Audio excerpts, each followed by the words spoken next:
ललित निबंध वो होता है जिसमें भावनाएं आपकी ज्यादा होती हैं, पुरानी जो परंपराएं हैं और जो मान सम्मान है उसकी याद दिलाता है। ये स्त्रियां लगाती थी जिससे उनका सौंदर्य बढ़ जाता था। कामदेव जो कि प्रेम के देवता है, जब एक पुष्प बाण चलाते हैं, और वो पुष्प कौन सा होता है? अशोक। भारतीय जीवन की मानसिकता में, उनके सोचने समझने में बदलाव आया। उसे कहा जाने लगा साहित्य का अभिनेता। भारत की अगर हम प्राचीन संस्कृति को देखें तो वहाँ बहुत सारी जातियां थी। हमारी प्राचीन संस्कृति में अशोक के फूल की पूजा भी आर्य और आर्यों से अलग जो जातियां थी उनके द्वारा की जाती थी। जब ये स्त्री अपने पैर से इस पेड़ को स्पर्श करती थी तो उसमें फूल खिल जाया करते थे। बौद्ध धर्म में भी काम, तंत्र और सौंदर्य का समावेश हुआ धीरे धीरे, पहले नहीं था। आज मनुष्य का स्वार्थ अशोक से नहीं जुड़ा, इसीलिए आज उसका नाम उतना नहीं लिया जाता। नमस्कार प्यारे साथियों, मैं वर्षा आप सभी का स्वागत करती हूँ आपके अपने प्यारे परिवार RW ट्यूशन क्लासेस पर। तो प्यारे साथियों, यूपी बोर्ड में आपके जो 12th का सिलेबस है, इसमें गद्य खंड में एक चैप्टर है अशोक के फूल। तो ये आपका चैप्टर नंबर 3 है। इस चैप्टर को आज की इस वीडियो में हम समझने वाले हैं। तो देखिए, ये जो आपका चैप्टर है अशोक के फूल, इसके लेखक हैं हजारी प्रसाद द्विवेदी। हजारी प्रसाद द्विवेदी जिनके बचपन का नाम यानी पूरा नाम वैद्यनाथ द्विवेदी था, और जिस नाम से ये प्रसिद्ध हुए या जिन नामों से हमें इनकी रचनाएं मिलती हैं वो है हजारी प्रसाद द्विवेदी। इनका जन्म हुआ है प्यारे साथी 1907 ईस्वी में, और इनका जन्म स्थान है दुबे का छपरा नामक गांव, बलिया उत्तर प्रदेश में। मृत्यु इनकी जो है वो हुई है 1979 ईस्वी में। ये इनकी कुछ रचनाएं हैं। ये जो अशोक के फूल आपका चैप्टर है ये आता है निबंध विधा के अंतर्गत, ठीक है। गद्य की अलग अलग विधाएं होती हैं, तो अशोक का जो फूल है ये आपके ललित निबंध हम इसको कहते हैं। ललित निबंध वो होता है जिसमें भावनाएं आपकी ज्यादा होती हैं।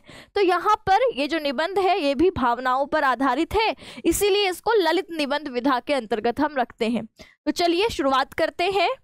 सबसे पहले हमने देखा कि जो लेखक है यानी हजारी प्रसाद द्विवेदी हैं, जब अशोक के फूल को देखते हैं तो उसके लाल स्तवक यानी जो लाल लाल फूलों का गुच्छा है इसको देखकर उदास हो जाते हैं। उनका मन ना जाने किस उदासी में खो जाता है, इससे यहाँ की शुरुआत हुई है। अब ये कहते हैं लेकिन ये उदास हुए क्यों? तो बताते हैं कि इस फूल को देखकर वे इसलिए उदास नहीं होते कि वो सुंदर है, वे इसीलिए उदास होते हैं क्योंकि ये जो फूल है वो उनको हमारे पुराने समय, पुरानी जो परंपराएं हैं और जो मान सम्मान है उसकी याद दिलाता है।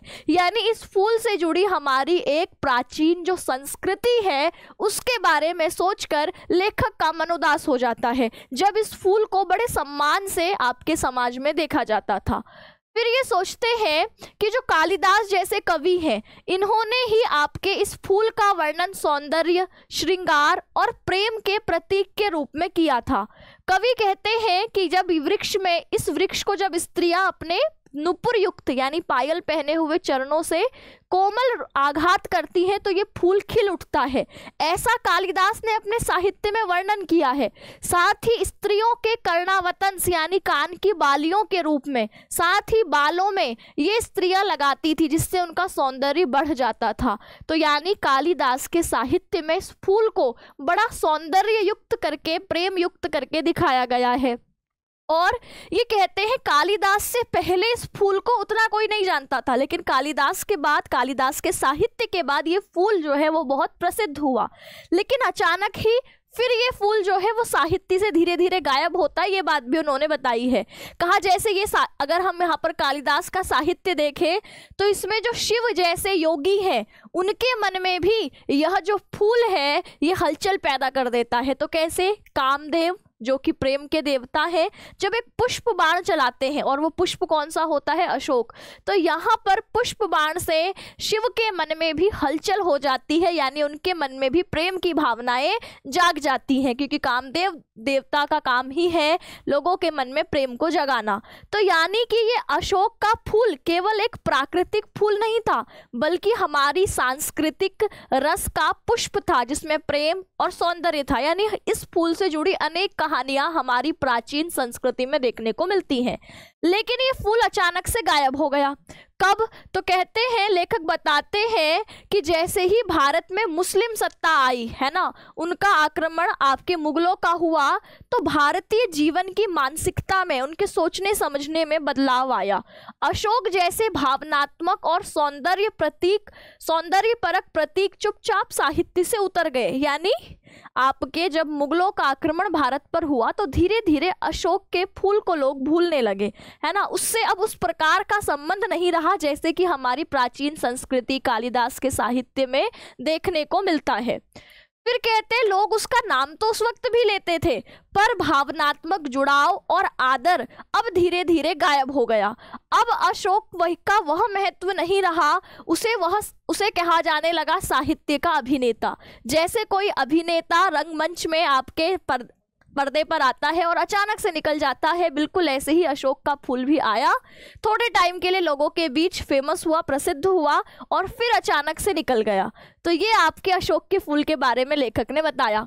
इसके बाद कहते हैं कि हमारी लोक परंपरा का अगर हम वर्णन करें तो यहाँ पर अशोक की पूजा भारतीय संस्कृति की जो आर्येतर परंपरा है, अब ये बहुत ज़रूरी है।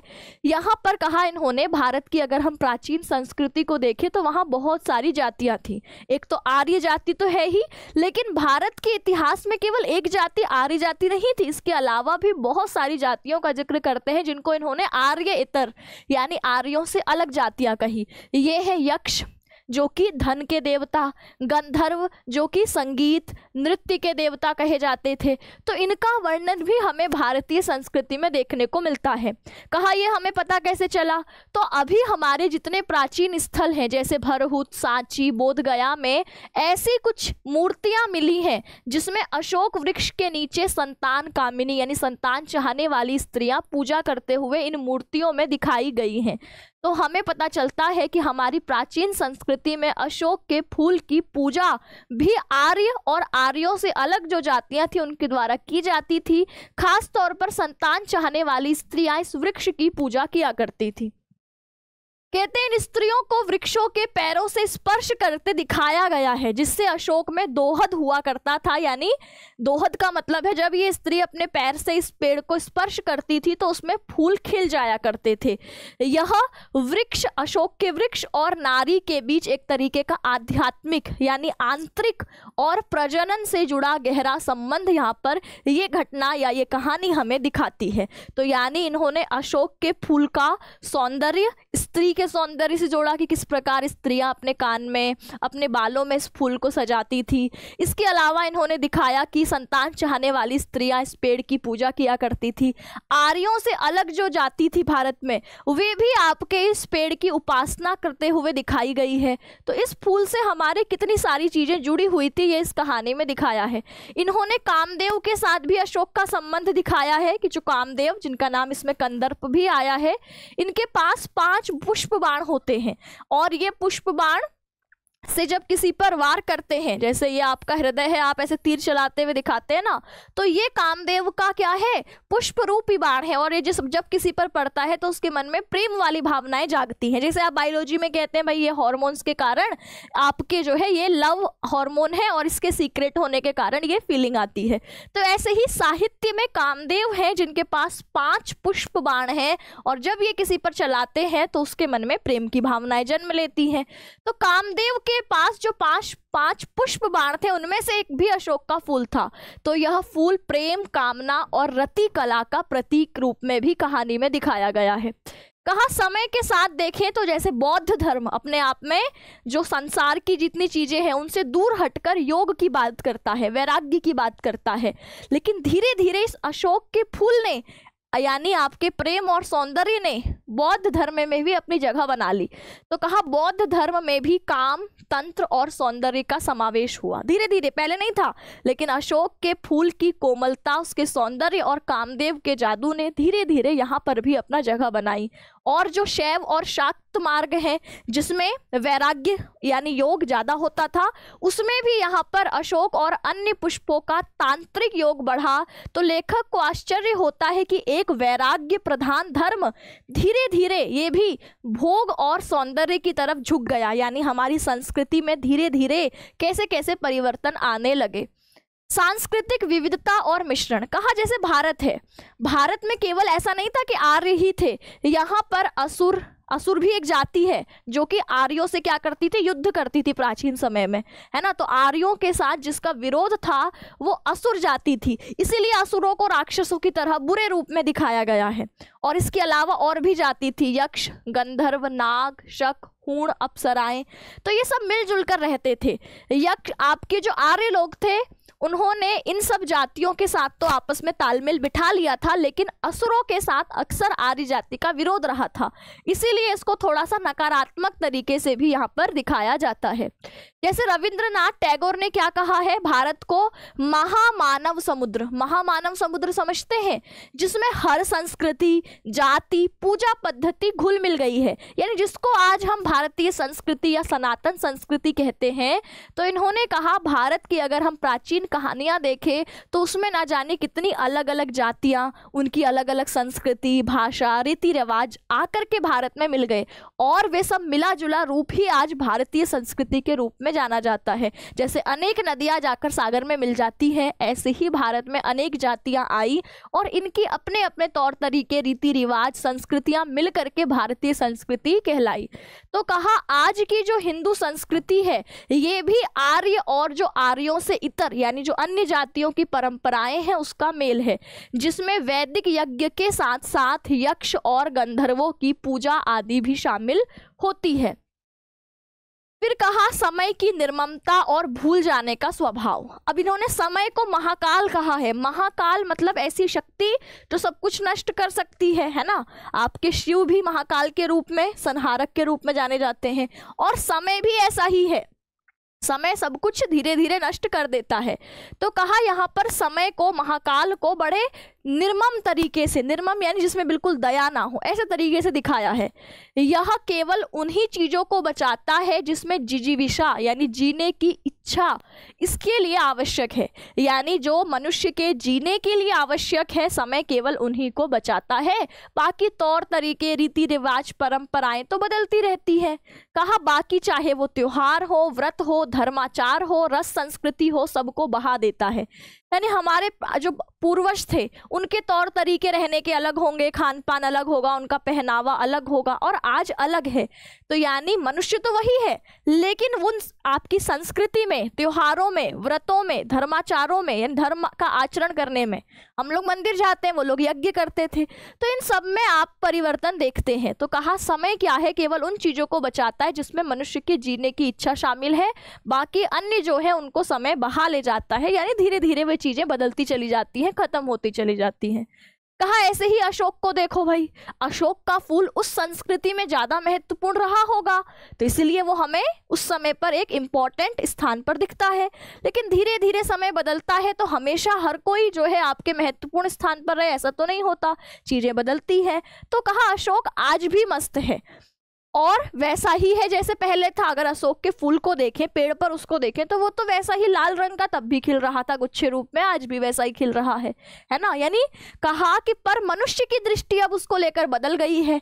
पहले मनुष्य उस फूल को बड़े सम्मान, पूजा भाव के साथ उसकी पूजा करता था। संतान चाहने वाली स्त्रियां जाकर के वहां पर कुछ अपनी मन्नत आदि मांगा करती थी, तो ये इस तरीके का स्थान उस वक्त था। लेकिन आज देखने वालों का नजरिया बदल गया है, अब कोई उसकी पूजा नहीं करता, क्योंकि शायद अब उससे स्वार्थ उसका मनुष्य का नहीं जुड़ा, उस समय पर जुड़ा हुआ था। आज मनुष्य को अन्य देवी देवता मिल गए हैं जिनकी पूजा करता है, संतान की इच्छा होती है उनके पास जाता है। तो आज मनुष्य का स्वार्थ अशोक से नहीं जुड़ा, इसीलिए आज उसका नाम उतना नहीं लिया जाता। ये बात भी लेखक यहाँ पर कहते हैं। फिर कहते हैं पंडिताई यानी ज्ञान का अभिमान भी तो एक तरीके का बोझ है। जब वह जीवन का सहज अंग बन जाए तो मस्ती बन जाती है, वरना उदासी दे देती है। यानी ज्ञान को अगर आप बहुत ज्यादा, अशोक के फूल के बारे में ये सोचे कि हमारी प्राचीन संस्कृति से जुड़ा है, सभ्यता से जुड़ा है, हमें उसके साथ ऐसा नहीं करना चाहिए, इस ज्ञान का अभिमान लेंगे तो ये दिमाग पर बोझ बन जाएगा। तो आप एक स्वाभाविक तरीके से ये स्वीकार करिए कि हर चीज़ हमेशा महत्वपूर्ण नहीं रह सकती है ना, हमारी हर चीज़ बदलती है। आपके माता पिता में पढ़ाई लिखाई के जो साधन थे वो आज नहीं है, वो तो स्कूल जाके पढ़ते थे, आप ऑनलाइन पढ़ रहे हो। तो जब हमारी पढ़ाई का तरीका बदला तो अब इसको हम गलत कहें कि नहीं भाई हमें भी स्कूल जाना चाहिए, है ना, स्कूल में टीचर सामने होना चाहिए तभी पढ़ाई करेंगे? नहीं, आज के समय की ज़रूरत है कि हम ऑनलाइन क्लास लें। तो इसी तरीके से हमें जो है वो बहुत सहज तरीके से आपके जीवन के अंग इस परिवर्तन को बनाना चाहिए, वरना ये हमें उदास कर देगा। कहा अशोक का फूल आज भी उसी भाव उसी रस में खिला है जैसे कालिदास के युग में था, फर्क हमारी दृष्टि में है। कहा अंतिम प्रश्न के लेखक अंत में गहराई से सवाल करते हैं कि क्या संस्कृति, रस, सौंदर्य की ये परंपराएं बचेंगी? तो आज जो आप परंपराएं देख रहे हैं, आज आप लोग ऑनलाइन क्लास ले रहे हो, कभी कभी स्कूल भी जाते हो, है ना, तो आपका एक खास तरीके का जीवन जीने का एक तरीका है। तो क्या आज से आप भविष्य में, आज से 100 साल बाद क्या सोचते हो कि लोग ऐसे ही रहेंगे? हम कहेंगे नहीं भाई, हमारे माता पिता जैसे रह रहे थे हम आज वैसे नहीं रह रहे, है ना, बदला है। तो ऐसे ही आने वाली पीढ़ी भी लगातार कुछ ना कुछ परिवर्तन करती रहेगी, उनकी परंपराएं, रीति रिवाज, तौर तरीके बदलेंगे। कहा या आधुनिकता और व्यावसायिकता के इस दौर में सब कुछ इतिहास बन जाएगा, यानी जैसे जैसे मशीनी युग आ रहा है ना, हम कहते हैं कि भाई टेक्नोलॉजी आगे बढ़ रही है, एआई जैसी नई चीज़ें आ गई हैं, तो ये आपके भविष्य में हमें ये आधुनिकता और व्यावसायिकता में सब कुछ बदलता हुआ दिखेगा। क्या हमारी सारी मूल्यवान बातें भी बस किताबों में रह जाएंगी? भाई आपकी सारी मूल्यवान किताबों से होकर आपके हट करके अब टेक्नोलॉजी फोन में आ गई है ना, अब ज्ञान सिर्फ किताबों में थोड़ा ही है, अब तो आप जो है अपनी किताबों को मोबाइल में पढ़ सकते हैं, मोबाइल में वीडियो देख करके चीज़ों को समझ सकते हैं। तो चीज़ें बदलती हैं, यानी वह स्वीकार करते हैं कि बदलना ज़रूरी था। यानी उस समय पर भी जब हमारी प्राचीन संस्कृति धीरे धीरे बदलते हुए आज तक हम पहुँचे और अशोक का फूल को अब लोग बहुत नहीं जानते, तो यानी उस समय पर भी परिवर्तन जरूरी होगा और आने वाले समय पर भी जो चीज़ें आज दिख रही है उनको बदलना ज़रूरी होगा, है ना। तो कहा कि बदलना ज़रूरी था, नहीं बदलते तो हम मशीन और विज्ञान की दौड़ में पिस जाते। अगर आप सोचो कि नहीं भाई अभी तो हम जो है फ़ोन में नहीं पढ़ेंगे, हम तो स्कूल जाके ही पढ़ेंगे, है ना, तो फिर आप इस विज्ञान की दौड़ में पीछे रह जाओगे और एक दिन खत्म भी हो जाओगे। तो अगर हमें समय के साथ आगे बढ़ना है तो हमें इन चीज़ों में परिवर्तन करना आवश्यक है। कहाँ पर उदासी इस बात की है बदलाव ने भावनाओं को पीछे छोड़ दिया, है ना, पर थोड़ा सा लेखक का मन फिर भी ये उदास है कि अब अशोक के फूल का उतना सम्मान नहीं है जैसे पहले था, तो केवल भावनाओं से जुड़ी उदासी है। लेकिन लेखक ये समझते हैं कि इस बदलते दौर में रीति रिवाज, परंपराओं को भी आगे बढ़ना होता है, बदलना होता है। तो अशोक के फूल का आपके अशोक का फूल एक फूल के माध्यम से जो हजारों वर्षों की सांस्कृतिक यात्रा है, मानवीय भाव, रस और सभ्यता के उत्थान और पतन, उत्थान यानी आगे बढ़ना, पतन यानी कुछ चीज़ों का नष्ट होना, इसकी गाथा है, इसकी कहानी है। तो यानी ये केवल अशोक के फूल में फूल का वर्णन नहीं था, इस फूल के माध्यम से हमारी जो प्राचीन संस्कृति है, कैसे कैसे विकास हुआ, कौन कौन सी जातियाँ भारत में आई, उस समय पर कैसे उस पेड़ की पूजा होती थी, धीरे धीरे ये चीज़ें खत्म हुई, बदलना क्यों जरूरी था। तो इस फूल के माध्यम से उन्होंने ही हमारे हजारों वर्षों की जो संस्कृति से जुड़ी यात्रा है ना, मानवीय भाव, रस है, इसको दिखाया। लेखक ने दिखाया कि कोई भी फूल सिर्फ फूल नहीं होता, बल्कि वह तो इतिहास, स्मृति और पहचान का प्रतीक होता है, यानी हमारी परंपराओं से जुड़ा होता है। और एक फूल न जाने कितनी प्राचीन परंपराओं को, कहानियों को अपने अंदर समेटे होता है। तो अशोक हमारे रस बोध, रस मतलब आनंद, है ना, आनंद को समझने, प्रेम और सौंदर्य के युग का प्रतिनिधि है। यानी उस युग का जो आपके प्रतिनिधि कहें, जिससे हमें उस युग को समझने में मदद मिलती है, वो अशोक का पेड़ है, जिसे हमने स्वार्थ के युग में भुला दिया है। आज के युग को थोड़ा स्वार्थी भी कहा है, हर कोई आजकल आगे निकलना चाहता है ना।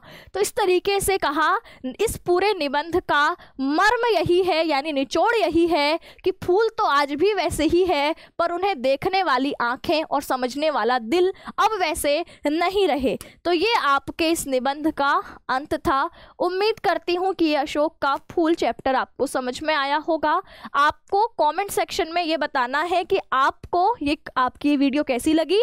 साथ ही मैं बहुत जल्द अशोक के फूल पर एक वन शॉट लेकर के आऊँगी, जिसमें डिटेल में हम पूरा चैप्टर समझेंगे और साथ ही क्वेश्चन आंसर, गद्यांश आधारित प्रश्न प्रश्नोत्तरों को भी कर रहे होंगे। ठीक है, तो हर बच्चा कमेंट में बताएगा कि भाई आप कौन से डिस्ट्रिक्ट से हैं। ठीक है, और ये वीडियो आपको कैसी लगी। तो आज की इस वीडियो को यहीं एंड करते हैं। सभी को नमस्कार।